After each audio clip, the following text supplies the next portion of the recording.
Et si on rallongeait la vie des objets de notre quotidien?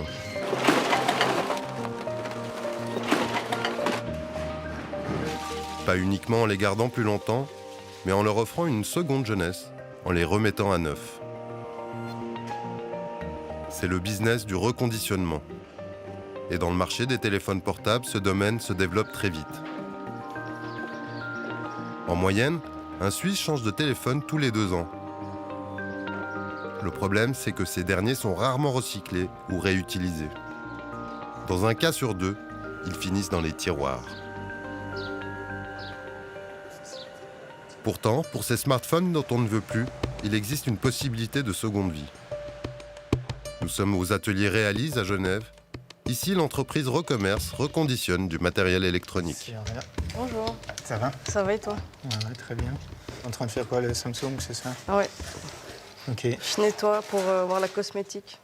La mission principale de Recommerce, c'est de prolonger la durée de vie des équipements électroniques. Et on essaye, notre mission, c'est finalement d'essayer de faire en sorte que les commerçants deviennent des recommerçants. Donc pour ça, on va essayer de diffuser l'économie circulaire au sein de l'économie traditionnelle. L'économie circulaire consiste à réduire au minimum l'utilisation de matériaux et d'énergie pour la production de biens et services. Le reconditionnement s'inscrit dans cette optique. Pour un client qui désire revendre son téléphone, c'est soit il va le faire via un site internet, soit dans la boutique d'un de nos partenaires. Donc il va aller sur un site internet, répondre à quelques questions. Est-ce que son téléphone est fonctionnel? Est-ce que l'écran fonctionne? Quelle est la qualité cosmétique de son téléphone? Est-ce qu'il a beaucoup de rayures ou pas beaucoup de rayures? Est-ce qu'il est abîmé? Et sur cette base-là, on va offrir un prix, ou proposer un prix au client. Et s'il l'accepte, il va recevoir de notre part une enveloppe préaffranchie pour renvoyer son téléphone ici dans notre atelier où on se trouve. Et ensuite, ce téléphone va être testé par nos collaborateurs ici, suivant un protocole bien défini. Et si ce qu'il a déclaré correspond bien à ce qu'on a constaté, il va recevoir l'argent. Alors on va évaluer si le téléphone il a quelques rayures, si il est fissuré, s'il y a des impacts un peu partout. Mais là, il a l'air en bon état. Et pour le consommateur qui achète ses téléphones reconditionnés, l'avantage principal réside dans le prix. Chez Recommerce, ils sont de 50 à 70% moins chers que le neuf. Par exemple, le prix d'un iPhone 7 neuf de 128 Go était de 579 francs. Le même iPhone est repris 2 ans plus tard pour 65 francs. Une fois reconditionné, il est vendu 210 francs. Le consommateur a une assurance, c'est-à-dire qu'il reçoit une garantie de 12 mois, Recommerce. Ce n'est pas une garantie du constructeur, Apple, Samsung, Oppo ou autre. C'est une garantie Recommerce de 12 mois sur ses produits.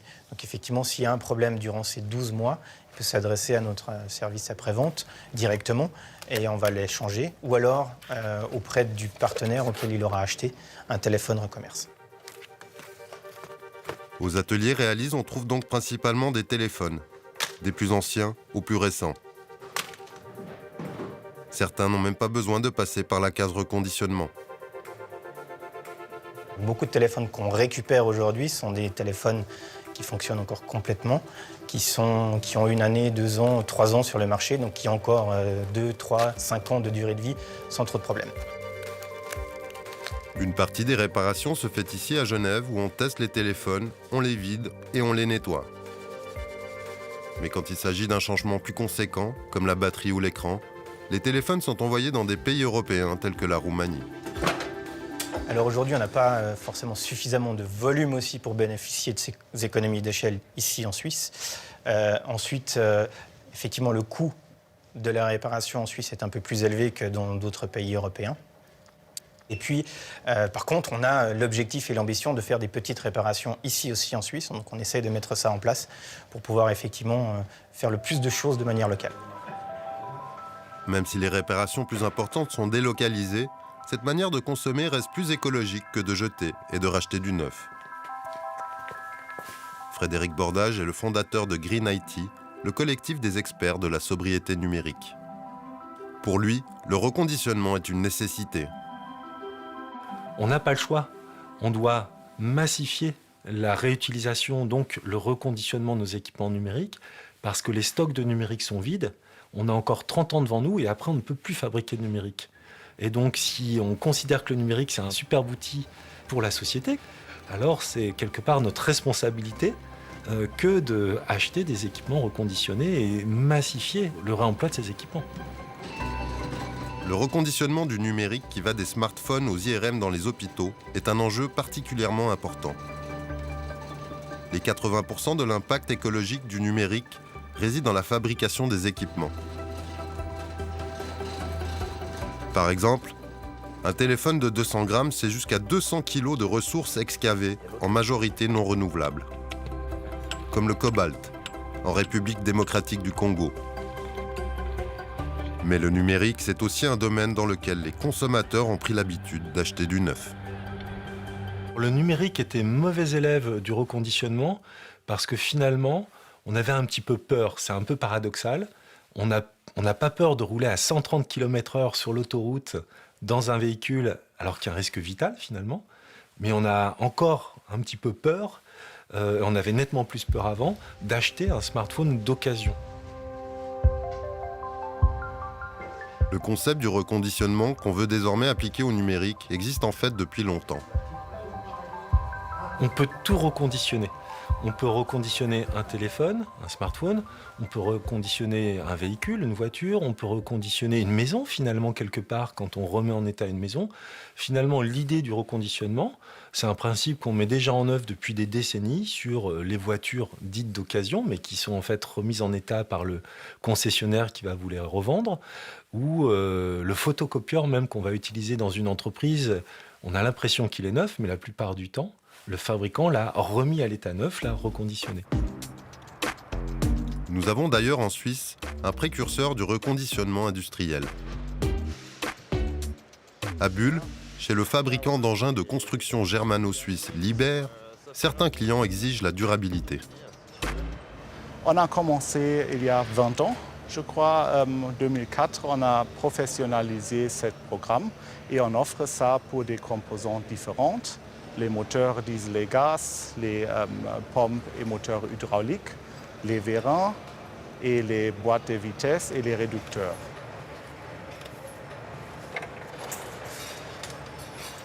Ça, c'est un moteur d'exposition.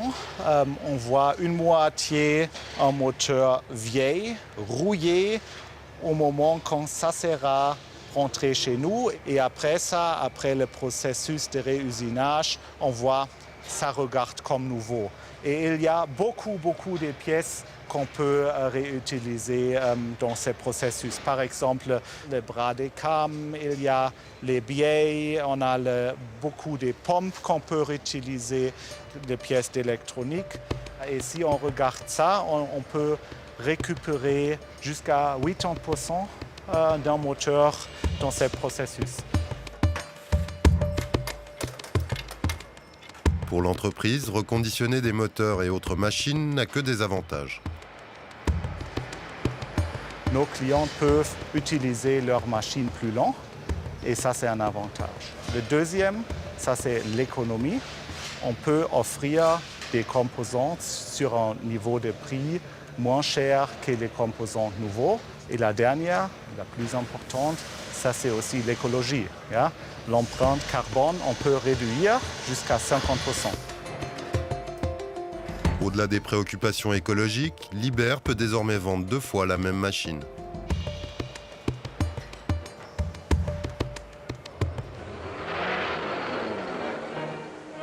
Il est 7 heures. Des dizaines de cars amènent les ouvriers qui vont monter les Dauphines.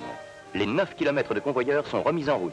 Depuis ce matin, 364 Dauphines ont déjà été construites. Flins, à 30 minutes de Paris. Nous sommes au cœur de l'empire industriel de Renault. Presque 70 ans plus tard, l'usine est toujours opérationnelle, mais elle ne produit plus du tout de la même manière. Chez Renault aussi, on surfe sur la vague écologique. Depuis septembre 2021, le géant français reconditionne lui-même ses voitures. Eh ben, c'est un sujet qui devient un petit peu à la mode, hein. L'écologie, c'est un petit peu partout, le recyclage, l'économie circulaire, etc. Donc on le vit pour les téléphones, on le vit pour plein d'objets, etc. On se dit pourquoi pas la voiture aussi, puisqu'on est sur un bien de consommation qui coûte cher pour les clients, pour les particuliers, et pour lesquels il y a un besoin en fait, d'économiser en fait, le coût d'usage. Et on s'est dit c'est le bon moment pour le lancer, c'était l'heure. Concrètement, le consommateur amène la voiture dont il ne veut plus chez son concessionnaire pour une reprise. Ce dernier la fait ensuite venir ici, à l'usine Renault. Il y a tout un parcours de contrôle autour de la voiture qui est fait pour toutes les voitures de la même manière. Contrôler l'aspect des jantes, l'usure des pneus. On va faire tout ce qui est réparation vitrage, tout ce qui est débosselage. Et on va rentrer dans le secteur peinture.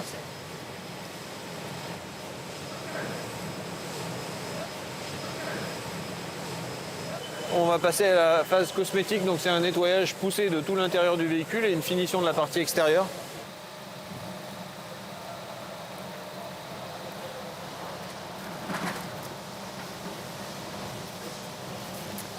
Donc là, la dernière étape a été faite, les photos ont été envoyées, donc la voiture est prête à la vente et on va à nouveau l'expédier. Donc on fait un dernier check roulage et on expédie la voiture. Difficile d'avoir une estimation sur la valeur d'une voiture reconditionnée. L'ancienneté du véhicule, le modèle, les options, le kilométrage, trop de critères entrent en jeu pour obtenir un prix précis. Mais par rapport au travail d'un garagiste, quel est l'avantage d'un reconditionnement chez Renault ? Essentiellement l'approche industrielle dans l'organisation des flux et du travail qui est différente de ce qu'on peut avoir dans un garagiste. Là, vous avez vu, on a plus de place. On ne prend pas et on ne dépose pas la voiture inutilement. Donc à chaque fois, on la prend, on la met à un poste de travail, on fait les opérations, on avance d'un pas. Donc toute cette organisation industrielle, on apporte ça, on apporte beaucoup de standardisation aussi. Donc ça permet de tirer de la performance et des coûts moindres. Ça permet aussi de standardiser la qualité. Mais la volonté du groupe Renault de s'engager dans cette nouvelle économie n'est pas seulement motivée par un idéal écologique. D'ici 2035, l'Union européenne aura interdit la vente des véhicules neufs à essence ou à diesel. Grâce au reconditionnement, Renault pourra continuer à vendre des voitures à essence. Les grands groupes industriels n'ont pas d'autre choix que de se tourner vers une nouvelle économie, une économie circulaire. Dans 10 ans, notre souhait profond, c'est de faire un maximum de rénovation. Et pour ça, on a déjà un deuxième bâtiment qui nous attend. C'est-à-dire que celui-ci doit saturer normalement mi-2023 à 45 000 véhicules d'occasion rénovés par an en 3 équipes, en 3-8, 24 heures sur 24. Et dès qu'on aura atteint cette saturation de 45 000 mi-2023, on va attaquer le deuxième bâtiment. Et notre cible, c'est d'atteindre environ 100 000 véhicules rénovés par an. En France. Sur ce site. Reconditionné, d'accord, encore faut-il que les appareils revendus fonctionnent. Notre équipe a voulu tester les téléphones remis à neuf, 4 iPhones, 3 Samsung achetés en ligne ou dans le commerce et soumis à l'examen par des experts de la Haute École d'ingénierie d'Yverdon. Mathias Tosto. Ces appareils, c'est pratiquement des appareils neufs. On constate à peine l'usure sur certains de ces appareils. On a l'impression qu'ils n'ont pas été ouverts à premier abord. C'est un test qui va plutôt évaluer la qualité de la batterie qui a été changée dans le téléphone, si c'est le cas. Donc on a pris la batterie et on l'a déchargée avec un courant constant. Et on va regarder combien de temps cette batterie peut délivrer de l'électricité et on mesure l'énergie délivrée. Et on la compare à la capacité neuve de la batterie. On a fait un deuxième test. C'est un test qui consiste à faire fonctionner les appareils à température ambiante avec un streaming en temps réel par Wi-Fi et avec la luminosité de l'écran au maximum et pas de son.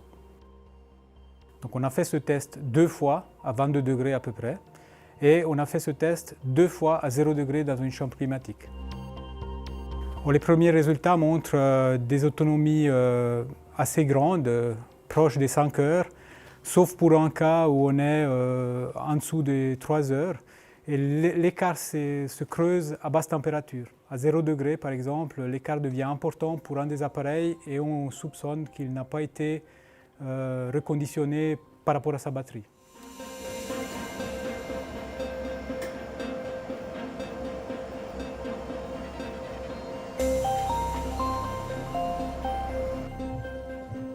Nous avons fait principalement 2 types de tests. Un premier test fonctionnel afin de vérifier que tous les composants du téléphone fonctionnent parfaitement. Le haut-parleur, le touchscreen, la vibration, les lumières, etc. Le deuxième type de test, qui sont les tests de performance, on lance toute une séquence de tests qui vont pousser au maximum les performances du téléphone, en mesurant le temps, par exemple, que cela prend pour faire un calcul ou déplacer des données. Et c'est comme ça qu'on obtient un score final de performance. Cet écran de résultats, c'est en gros les résultats finaux de notre test. Et c'est les valeurs qui vont nous permettre de comparer notre téléphone avec les autres téléphones à neuf. Pour les iPhones, on voit que tous les iPhones qu'on a eus, ils ont des performances très similaires, pas de grandes différences entre eux. Pour les Android, il y a eu des surprises, oui. Un sur les 3 téléphones avait un processeur qui était différent parce qu'il s'agissait d'un modèle qui venait des États-Unis et non pas de l'Europe. Bonsoir Stéphane Fontanet. Bonsoir Linda. Vous nous avez amené les téléphones et leurs notes. Oui. Mais avant cela, on a vu ce téléphone américain. Au-delà de la surprise, qu'est-ce que ça change? Mais ça veut dire que les composants sont un peu différents dans un modèle américain et du coup, lors du test, les performances peuvent être aussi un peu différentes par rapport à celles d'un téléphone européen. Les résultats, maintenant, ils sont bons, hein, vraiment de manière générale, ce qui est assez rare pour nos tests, mais il y a quand même un dernier du classement et on va commencer par celui-ci. Exact. Et le dernier, en 7e position, c'est l'iPhone 8 acheté chez Phone Solutions, payé 269,90 francs. Il obtient une note finale de 8,3 sur 10, ce qui le classe quand même bon dans notre logique. Et pourtant, eh bien, le chargeur ne fonctionnait pas et puis il y avait aussi un problème de batterie. Oui, sa batterie obtient la moins bonne note sur les 7. Elle obtient un 5 points sur 10. On a contacté Phone Solutions qui nous explique que la batterie n'a pas été changée car sa capacité réelle à 94% répond parfaitement aux besoins des utilisateurs. Et puis on évitait par la même occasion un recyclage inutile d'une batterie fonctionnelle. Ouais, d'après Phone Solutions en tout cas. 6e position, encore un produit Apple. Oui, on se retrouve avec 8,5 sur 10 avec ce produit de chez Micro-West Shopifone, 279 francs. Un appareil légèrement marqué. Le fournisseur le justifie par la difficulté de trouver des pièces de rechange pour ces modèles-là et puis de leur volonté de garder aussi les pièces d'origine. On trouve ensuite en 5e position un Samsung Galaxy S9 286 francs acheté chez galaxus.ch. Il obtient une note, c'est le premier qu'on considère comme très bon. Il est suivi par un autre Samsung du site conforama.ch, 289,95 pour prix et une note légèrement en hausse avec un 9,1. Et le troisième, avec une note de 9,4, et toujours un Samsung. On l'a payé sur le site de fnac.ch, 219,90. C'est le moins cher de notre test. Il obtient 9,4, ce qui est une très bonne note. Par contre, il n'y a pas de chargeur non plus, ou plutôt, il ne marchait pas. Chargeur qui ne fonctionne pas sur cet appareil, qui était donc notre appareil américain. On termine le classement avec ex-aequo 2 téléphones, lesquels? Alors, les 2 vainqueurs ex-aequo avec 9,7 sur 10, c'est cet iPhone 8 payé 299,99 francs chez The Case et l'iPhone trouvé chez Very Smartphone, acheté, lui, 259 francs. Bon résultat, on l'a dit. Ceci dit, c'est un secteur qui évolue très vite. Ces appareils ne sont quand même pas tout à fait les mêmes que les nouveaux qui arrivent sur le marché. Oui, ce sont des modèles qui sont apparus dès 2017 sur le marché. Donc, ils ont les performances de l'époque. C'est à vous d'estimer, en fin de compte, si les performances de l'époque vont suffire pour votre utilisation actuelle. Ouais, et ce, indépendamment des petites griffures, des petites choses abîmées qu'il peut y avoir sur l'appareil. Merci beaucoup Stéphane, très bonne soirée à vous. Et les résultats du test, comme d'habitude, vous les trouverez sur notre site abe.ch ou sur notre page Facebook. Il y a donc l'idéal, quand on parle de reconditionnement, le projet écologique, et puis il y a la réalité économique. En Suisse, la main-d'œuvre coûte cher, au point qu'il est parfois meilleur marché d'acheter du neuf que de réparer. Exemple avec le difficile secteur du jouet de deuxième main. Il y a des nouveautés Je ne sais pas, regardons quel... Nous sommes à Bussigny, dans le canton de Vaud. Dans la bibliothèque scolaire, Antoine Fournier vient chercher sa récolte. Un puzzle, 3 petits jouets, et des petites voitures et un petit champ en plastique.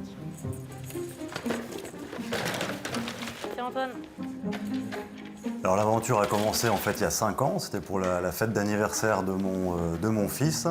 Lors de la cérémonie d'ouverture des cadeaux, comme toutes les familles effectivement ont l'habitude, en quelques secondes tout d'un coup on s'est retrouvé avec 10 jouets neufs, autant que de petits enfants invités, et puis de l'autre côté une montagne de déchets de plastique.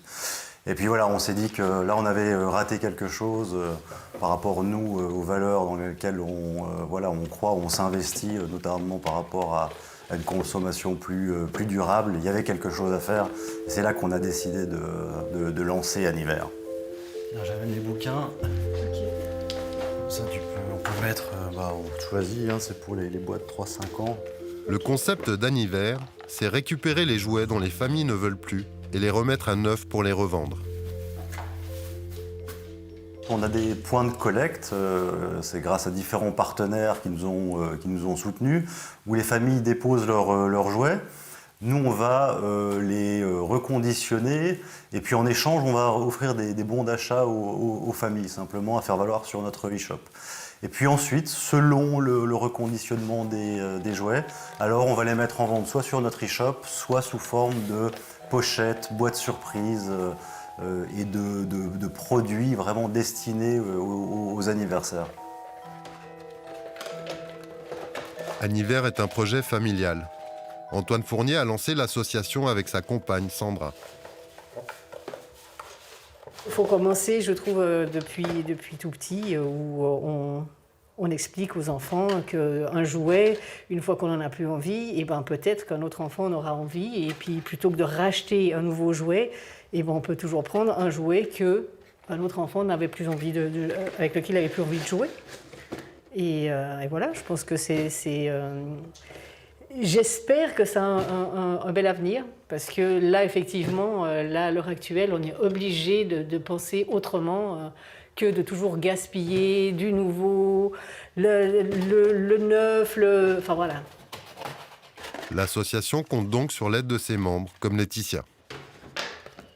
Nous, on a fait une préparation 60% produits vitres, 40% eau, ce qui est idéal justement pour les plastiques, pour ne pas les endommager et garder vraiment encore le jouet intact, juste leur donner un coup de neuf.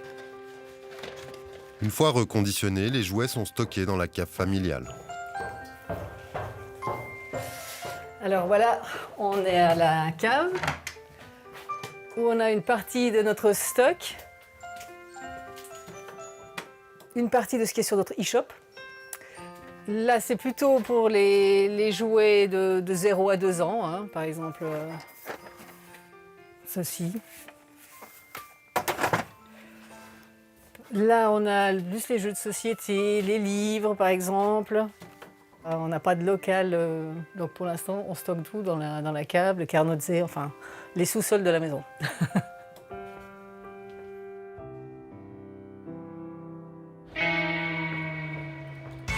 Autre ambiance, autre initiative locale. À l'école polytechnique fédérale de Lausanne, nous retrouvons Amael Parot.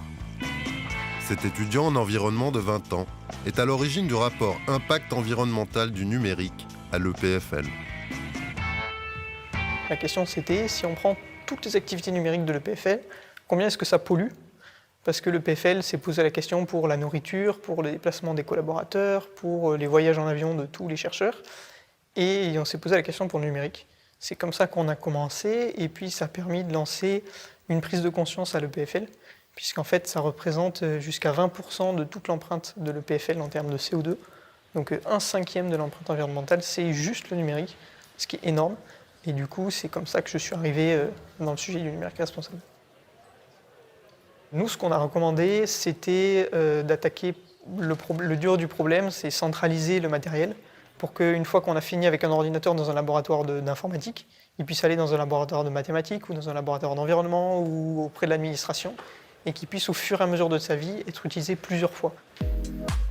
Amael est le cofondateur de Resilio, une start-up qui aide les entreprises à passer au numérique responsable, et ce dès le début, avant même d'avoir recours au reconditionnement. Concrètement, d'abord on mesure la quantité de CO2 qu'émet leur numérique, on les forme à prendre les bonnes pratiques, et ces bonnes pratiques en général, c'est mieux gérer son matériel, c'est travailler différemment.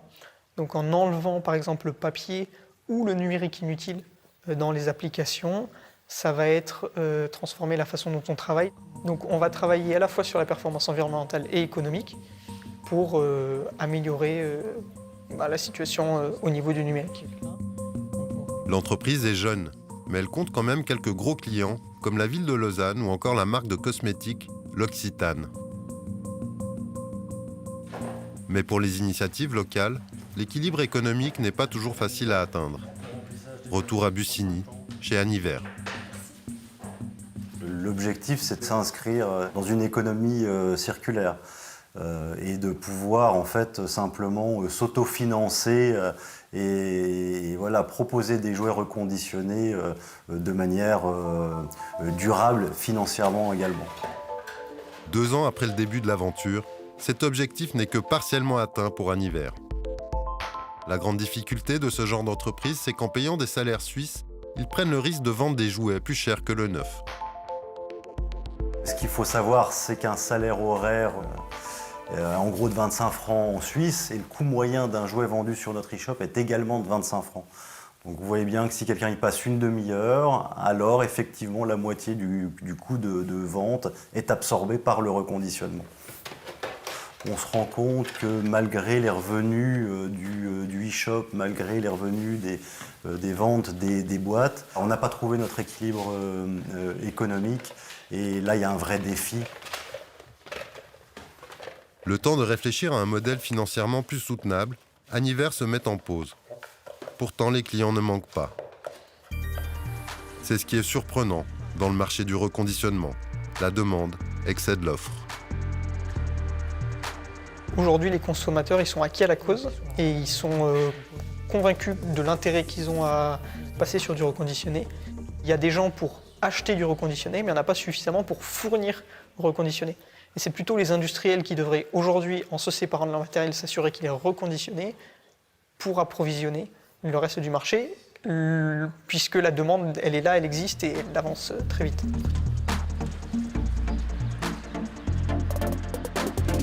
Le reconditionnement, on en parle également avec vous, Sophie Michaud-Gigon. Bonsoir. Bonsoir. Vous êtes secrétaire de la Fédération romande des consommateurs, conseillère nationale verte également. Alors, d'après vous, il faut soutenir les acteurs du reconditionnement pour pousser le secteur. Par quels moyens ? Notamment en favorisant la location d'endroits, en permettant autant à la réparabilité qu'à la location, qu'à la deuxième main, de se retrouver peut-être sous un même toit, en ayant des aides dans les investissements pour développer cette branche économique. On doit vraiment attendre aussi de la Confédération qu'elle fasse un gros boost dans cette économie circulaire. Alors vous parliez économie circulaire, c'est au cœur du projet de révision de la loi sur la protection de l'environnement. Il est aussi prévu dans ce projet de renforcer l'éco-conception des produits, des objets. Qu'est-ce que ça changerait pour le consommateur ? Alors ça changerait qu'on aurait enfin une offre plus durable. Ça permettrait d'imposer une forme de norme aux fabricants pour développer des produits, des objets qui soient davantage réparables, que cette réparabilité aussi, elle soit plus abordable. Vous parliez de ce qui est réparable. C'est vrai qu'aujourd'hui, le consommateur ne peut pas vraiment savoir quand il achète un objet si celui-ci va durer, va pouvoir être réparé. Exactement. Et c'est aussi une des propositions dans cette loi qu'on veut faire, c'est d'introduire l'indice de réparabilité tel quel, qui donnera l'information au consommateur entre ce produit et ce produit, lequel est réparable. Un principe qui existe notamment en France. Les Suisses, en 2016, ont voté contre l'initiative pour une économie verte de votre parti. Est-ce que vous êtes en train de leur resservir le même menu ? Alors, évidemment que la situation a énormément évolué. Là, vous avez rien que 98% des Suisses qui plébiscitent l'indice de réparabilité dans les sondages. Vous avez aussi une prise de conscience que des produits qui ne sont pas réutilisés et qui sont jetés à peine on a commencé à les utiliser, c'est vraiment du gaspillage de ressources. Et vous avez encore en Suisse beaucoup la mise en avant du recyclage, alors qu'on doit d'abord maintenant, et ça doit être intégré dans cette loi, hiérarchiser et mettre en premier la réutilisation, le réemploi, et ensuite le recyclage de la matière ou l'incinération. À voir si la majorité du Parlement aura le même avis que vous. Merci beaucoup Sophie Michaud-Gigon pour cette interview. Très bonne soirée à vous. Un sujet douloureux maintenant, la mort brutale d'une maman et en face la maladresse et la dureté d'un assureur vis-à-vis de sa famille. Deux téléspectateurs dénoncent la manière dont ils ont été traités par Allianz. Leur témoignage avec Charles Reinmann. Il y a quelques mois, Christian Maté a perdu sa maman dans des conditions dramatiques. Le 8 octobre 2021, après un séjour de 3 semaines à l'hôpital, elle s'est donné la mort en s'ouvrant les veines dans sa salle de bain. Elle est sortie de l'hôpital, c'était je crois un jeudi soir, on devait se revoir le lendemain. Téléphone, SMS, pas de réponse. Donc du coup, c'est là qu'on a commencé à bouger, mon frère et moi, pour alerter les secours. Donc la police est intervenue. Mon frère étant sur place à la Chaux-de-Fonds, il était plus rapidement sur place que moi. Le policier il a dû défoncer la porte de la salle de bain parce qu'elle était fermée à clé. Et puis il m'a tout de suite écarté pour me dire non, faut pas venir, quoi. Alors c'est vrai que déjà, le choc de dire, j'ai tout de suite compris qu'est-ce qui s'était passé, quoi. Alors là, c'est le ciel qui nous tombe sur la tête, quoi. C'est un événement aussi bien pour mon frère que moi qui nous a vraiment surpris. On s'y attendait tellement pas, il n'y avait rien qui laissait présager un tel geste. C'était vraiment sur un accès de folie, un immense coup de blues. En plus, elle a laissé aucun message d'adieu ni pour mon frère, ni pour moi, ni pour les deux d'ailleurs, quoi. Donc non, c'était... Voilà, on pouvait pas... On s'y attendait vraiment pas. Le soir même, à la Chaux-de-Fonds, la police, les ambulanciers, le médecin légiste et une entreprise de nettoyage se succèdent dans l'appartement de la défunte. Les jours qui suivent, c'est une avalanche de tâches administratives qui s'abat sur les deux frères. Il faut organiser les funérailles, résilier le bail de l'appartement, régler les questions d'héritage. Mais dans tout ce maelstrom bureaucratique, une procédure les a vraiment choqués. Allianz, l'assurance ménage de leur maman, a refusé de prendre en charge les frais de nettoyage et de désinfection de la salle de bain, malgré une correspondance fournie. Je vous montre pas, c'est en tout cas des cinquantaines de mails, en tout cas, qui ont été envoyés. La responsable des sinistres est restée sur sa position. Donc elle n'a pas voulu aller plus loin, avec 2 arguments. Je vous les cite. Le premier, le geste de ma mère était volontaire. Donc la RC ménage ne prend pas en charge. Et deuxièmement, l'assurance s'éteint avec le décès de notre mère. Donc c'est une très jolie formule, je trouve, pour annoncer les choses. Il est très simple à réfuter, l'argument, parce que Clean Postmortem nous a dit, pour qu'il y ait effusion de sang, il faut qu'il y ait un pouls. Donc il faut que le cœur de ma maman batte encore. Dans la mesure où il y avait des projections murales, ça impliquait forcément que la personne avait un pouls et était en mouvement lors de ces projections murales. Ce microbiologiste, appelons-le Laurent, sait de quoi il parle. C'est le cofondateur de l'entreprise Cleaner Postmortem. Leur activité n'est pas banale. Après un décès, ils viennent discrètement nettoyer les lieux. Parfois, ce sont même des scènes de crime. Laurent préférera donc rester anonyme. Quant à l'attitude de l'assurance dans cette affaire, en 5 ans d'existence, il n'avait jamais vu ça. Cleaner Postmortem a déjà effectué de nombreuses interventions dans des cas quasi exactement similaires et à ce jour, c'est la toute première fois à notre connaissance qu'une responsabilité civile ne rentre pas en compte dans le traitement d'un dossier. Christian Maté conteste aussi l'intentionnalité du geste de sa maman. Finalement, ce geste volontaire, on peut remettre en question, vu le passif maniaco-dépressif de notre mère. Donc elle était internée à Péreux aussi pour dépression et tout. Acte volontaire, Non, elle était plus consciente de ce qu'elle faisait. C'était vraiment un coup de folie. Il n'y a rien de prémédité là-dedans. Après plusieurs échanges de mails, Allianz accepte l'idée que les dommages ont été causés en grande partie du vivant de l'assuré quand le contrat était encore en vigueur. Mais malgré ça, l'assureur refuse d'entrer en matière, qu'Alice Maté ait été ou non capable de discernement au moment de se donner la mort. Allianz écrit « Selon l'hypothèse où feu votre mère était capable de discernement, les actes intentionnels ne seraient alors pas couverts. En cas d'incapacité passagère de discernement, le contrat d'assurance exclut également toute couverture. Bref, Allianz ne veut rien savoir. » Voilà, c'est mon jacou. Extra, merci bien. Ouais, alors, finalement, je suis quand même allé payer la facture post-mortem, là, parce que je me dis, c'est pas, eux, ils en peuvent rien, c'est normal que je la paye, hein. Voilà. Malgré qu'Allianz nous ont fait faux bon, quoi, je trouve que c'est pas vraiment chouette. Mais bonne nouvelle, c'est que post-mortem, ils ont fait un effort, ils nous ont réduit la facture. Vraiment sympa, quoi.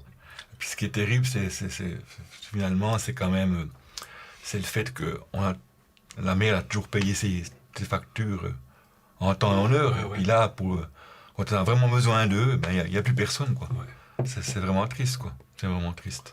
Mon frère et moi, on en a rediscuté. Ces 2500 francs, là, on s'en fiche, quoi, finalement. C'est simplement, nous, ce qu'on attend, c'est déjà un mot d'excuse, quelque chose d'humain. Parce que le problème, c'est dans la forme aussi, hein. Pas seulement dans le fond, mais dans la forme. Quand on reçoit des messages du genre, je cite Madame la responsable des sinistres chez Allianz, je vous la lis. « Regrettant de ne pouvoir répondre favorablement à votre demande, nous liquidons ce dossier. » Même pas un téléphone. On n'a pas pu s'expliquer d'humain à humain. Puis le terme choisi, nous liquidons ce dossier, montre bien la valeur humaine aux yeux de l'assurance, quoi. Donc voilà, moi ce que j'attends, c'est un mot correct de la part d'Allianz. Ça ne va pas plus loin. Nous avons demandé à Allianz de prendre position sur ce cas.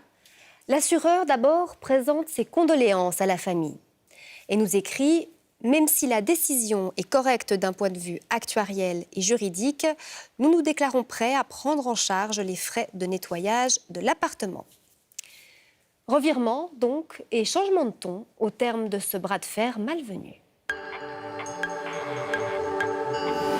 Place à l'actualité conso maintenant avec vous, Viviane Gabriel. Bonsoir. Bonsoir. Et on commence par une arnaque d'un cynisme épouvantable. Exactement, parce qu'elle repose sur l'élan de solidarité des Suissesses et des Suisses envers l'Ukraine.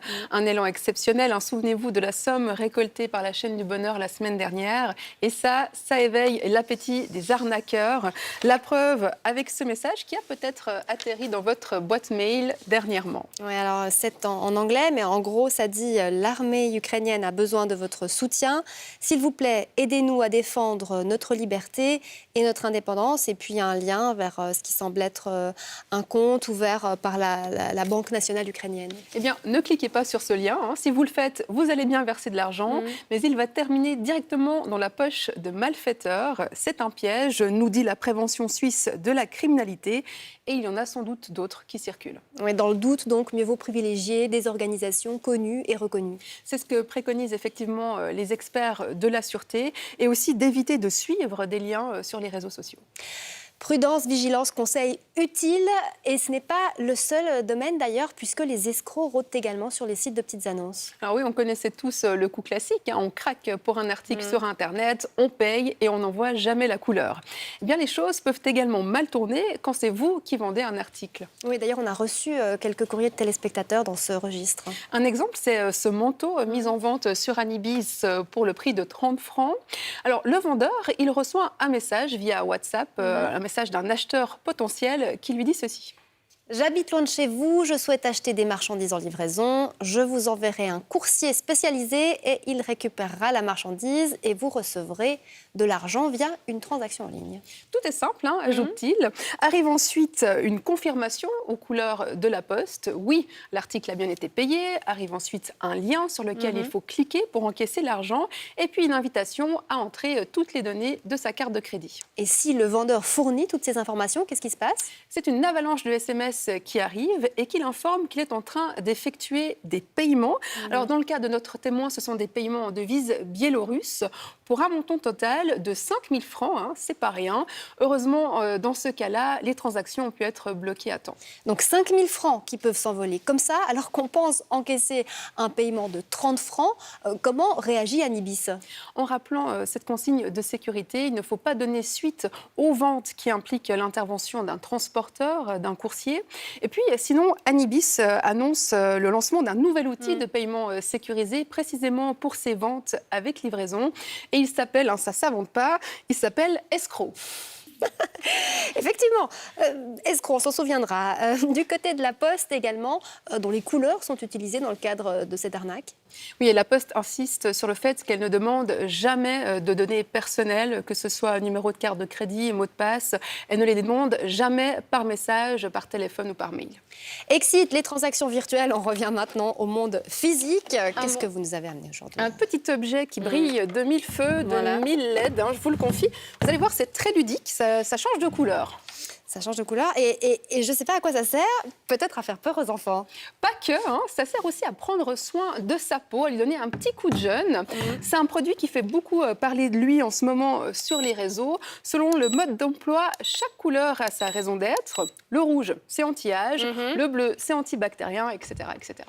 Et tout ça pour la modique somme de combien? Celui-ci nous a coûté 69 francs, on l'a acheté sur Internet, mais la gamme des prix est vraiment très très large, ça part de 50 francs et j'en ai vu des masques qui coûtaient presque 1600 francs, donc ça fait une grosse différence.